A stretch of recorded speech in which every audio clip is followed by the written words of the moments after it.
වෙළඳපළවල් පුතේ ප්‍රධාන වශයෙන් කොටස් දෙකකට බෙදෙනවා. එකක් තමයි භාණ්ඩ හා සේවා වෙළඳපළ, අනිත් එක තමයි පුතේ සාධක වෙළඳපළ.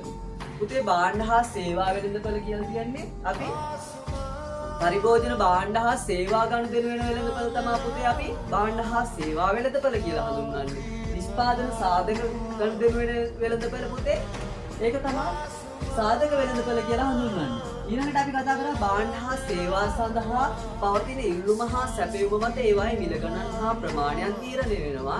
පුතේ සාධක වෙළඳපළ තුළ නිෂ්පාදන සාධක සඳහා පවතින ඉල්ලුම හා සැපයුම මත ඒවායේ මිල ගණන් සහ ප්‍රමාණයන් තීරණය වෙනවා. ඊළඟට භාණ්ඩ හා සේවා වෙළඳපළ තුළ පුතේ ගැනුම්කරුවෝ වෙන්නේ පාරිභෝගිකයෝ, විකුණුම්කරුවෝ වෙන්නේ නිෂ්පාදකයෝ. හැබැයි සාධක වෙළඳපළ තුළ ගැනුම්කරුවෝ වෙනවා නිෂ්පාදකයන්, විකුණුම්කරුවෝ වෙනවා සාධක හිමියන්. පුතේ ඒ වගේම තමයි භාණ්ඩ හා සේවා වෙළඳපළ තුළ පවතින්නේ ඍජු ඉල්ලුමක්.